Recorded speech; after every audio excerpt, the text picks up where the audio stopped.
20일에서 24절까지는 세 사람의 생활에 대해 적극적으로 검열하면서 생활을 정산하고 그리스도 안에 있는 새로운 생활 방식으로 돌아서라고 촉구하고 있다. 21절에 보면 만일 가르침을 받았다면이 나오는데 그리스도는 그들에게 있어서 핵심적인 주제이며 메시지였으며 배움의 학교요 교훈 그 자체였다. 이 가르침과 교훈은 진리를 따르는 것이었는데 그 이유는 예수 그리스도가 곧 진리이시기 때문이고 새롭게 충만해진 삶은 세 가지를 경험하게 된다. 그 세 가지 경험은 첫째로는 옛사람을 벗어버리고이고 세 사람이 반대이며 바울 서신에만 3번 나오고 있고 로마서 6장 6절에도 나오고 골로새서 3장 9절에도 나온다. 옛사람은 범죄한 아담에 속한 사람으로 하나님의 형상을 잃어버리고 그리스도를 알지 못하며 악이나 죄의 세력 아래서 살아가는 자기중심적 독선적 육적인 연인의 상태를 말하고 여기에서는 지난날의 생활 방식 즉 거듭나기 이전의 생활과 성격, 태도 등에 얽매여 사람을 속이는 거짓 선지자 교리를 나타내고 욕망을 따라 서거져가는 옛사람을 나타낸다. 이런 옛사람을 벗어버려야 한다고 하는데 전쟁이나 경기장에서 나가는 용사나 선수가 자신이 입었던 옷이나 습관 등을 가까이 벗어내 던지고 용감히 나가는 것을 가리킨다고 히브리서 11장 1절, 골로새서 3장 9절에는 얘기하고 있다. 마음이 영적으로 새롭게 되어 있는데 이 마음이 영적으로는 직역을 하며 마음의 영으로 있대. 여기에서 영은 성령이 아니라 이해나 감정, 결정을 하는 사람의 마음이고 하나님과 교제하고 성령의 역사를 받아들이는 최고 위치에 있는 인간 정신이 있는 것이다. 이 영은 마음을 지배하며 인간의 지정정의와 최고 정신의 모두 새롭게 되는 것을 나타내는데 이 새롭게 되어는 다시 새롭게 하다의 부정한 곳에서만 나오는 동료어로서 후자가 본성 또는 본질상의 새로움을 말하는 데 비해 기원 또는 근원의 새로움을 뜻하고 있다. 너희는 회심했을 때 마음의 중심까지 완전히 새롭게 되었다는 뜻인데 이제 그들은 더 이상 마음이 헛되거나 깨닫는 마음이 두려워지거나 무지하지 않게 된다는 것이고 이러한 영적인 변화는 인간적인 노력의 결과가 아니라 인간의 마음에 역사하시는 성령의 인도하심에 맡길 때 일어나는 것이다. 새 사람을 입으십시오라고 24절에 나오는데 옛사람을 버린과 동시에 새 사람을 입어야 한다는 것이다. 여기에서 옷을 벗고 입는다는 은유적인 표현은 성품의 변화를 나타낸다. 새 사람은 문자적으로 아직 어린 새 것이나 갓 만들어진 사람을 의미하고 하나님께서 그리스도 안에서 이루신 구속사역을 통해 하나님의 형상대로 재창조하신 자, 곧 거듭난 자를 의미하는 것이다. 여기에서 새 사람은 하나님의 형상을 따라 즉 인간의 타락으로 잃어버린 하나님의 형상을 되찾음으로써 진리의 의로움과 거룩함으로 창조된 사람을 의미한다. 의로움과 거룩함은 상호 보완적인 하나님의 본질적 속성과 영적 자질들로서 마음속에서 활동하는 하나님의 은혜의 산물인 것이다. 특히 의로움의 형제들을 정당하게 대하거나 모든 생활에서 올바른 태도를 가지는 것을 의미하는 반면에 거룩함은 하나님과의 관계에서 올바르고 성결된 것을 나타낸다. 진리는 두 특성에 다 같은 연관이 되어 있는 것이다 라고 한다. 25절에서 32절까지는 옛사람을 벗어버리고 그리스도 안에서 새 성품과 새 생명을 얻는 새 사람이 지켜야 할 사항을 6가지로 제시하고 있는데 그러므로 이제 여러분은 새 사람이 되었으니 그리스도가 여러분의 생명이 되셨습니다인데 25절에 보면 거짓을 벗어버리고가 나온다. 거짓은 이전에 죄에 빠져 살았던 옛사람의 특징 중에 하나인데 온갖 부정과 속임수를 나타내며 진리, 지지성과 반대가 되고 이게 벗어버리고는 부정과거형으로서 완전히 종결된 행위를 나타내는 것이다. 즉 거짓을 단호히 버렸으니 이제는 언제나 진리만을 말하라는 뜻인데 각자 자기 이웃에게 진실을 말하십시오입니다. 10계명 중 9계명을 인용한 것으로 볼 수 있으며 거짓말을 경계하는 적극적인 권면인 것이다. 진실을 말하는 것은 하나님의 형상을 따라 진리의 의로움과 거룩함으로 지원받은 세 사람에게 있어서 가장 중요하다고 첫째가 되는 실천 요소들 중에 하나이다. 그 이유는 서로가 그리스도의 몸된 교회를 이루는 지체가 되기 때문이고 말하십시오가 현재형으로 되어 있는 것은 진리를 말하는 것을 계속해야 한다는 것을 암시하는 것이다. 화를 내더라도 죄를 짓지 마십시오라고 이 지금 6절에 나오는데, 화를 내더라도는 명령형으로 화를 내라는 뜻이 것이고, 화를 내는 것에서 의로운 분노와 죄로 가득한 찬 분노가 있는 것이다. 하나님의 의에 대한 감각이 신선하고 예민해질수록 모든 악에 대한 느껴지는 의문도 더욱 예리해지게 될 것이다. 악에 대한 의문을 느끼지 못하는 것은 하나님의 사랑을 체험하지 못했기 때문이다. 의문을 내어야 할 때 침묵하는 것도 죄이고, 또 의의 분을 지나치게 내거나 악한 동기로 내는 것도 죄가 될 수 있다. 자존심을 상했거나 개인적인 감정을 다침으로써 화를 내는 것은 교회를 분열시키고 성도를 이간질시킬 수 있는 것이다. 그러므로 해가 질 때, 즉 해가 지기 전까지 화를 품지 말아야 한다는 것이다.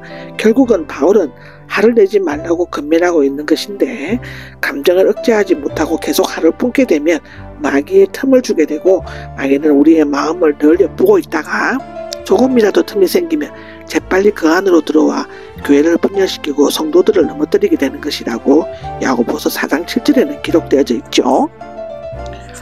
또 도둑질을 하지 말고라고 28절에 나오는데, 도둑질하는 자는 도덕과 강도의 중간 정도의 사람인 것인데, 넓은 의미로는 게을러서 남의 도움으로 사는 자들을 포함하고 있다.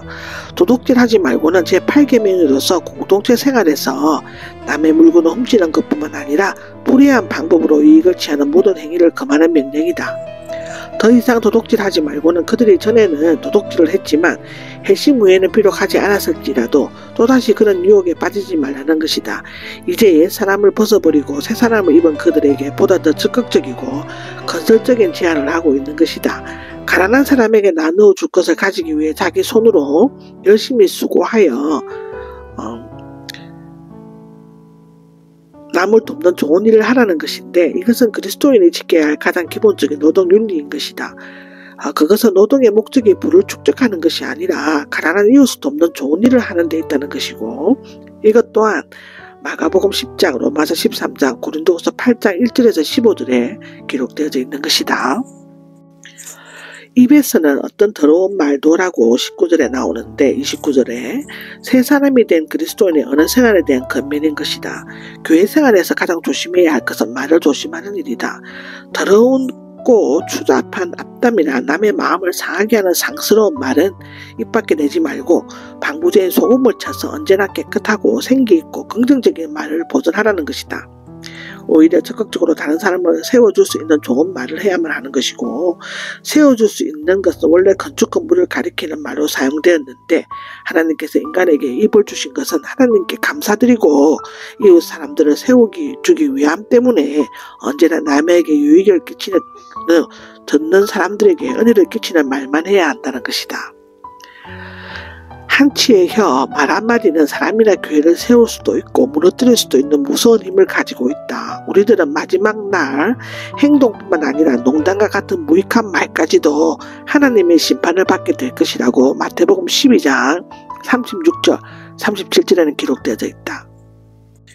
하나님의 성령을 슬프게 하지 마십시오라고 30절에 기록되어져 있는데, 성령은 단순히 세력이나 가마력, 능력과 같은 것이 아니라 사랑과 자비를 베푸시는 인격적인 분이시기 때문에 당연히 더럽거나 부수의하고 옳지 못한 말을 함으로써 이웃 사람에게 상처를 주거나 형제를 슬프게 하거나 넘어지게 하는 것은 하나님의 성령을 거신게 하고 아픔을 주게 된다.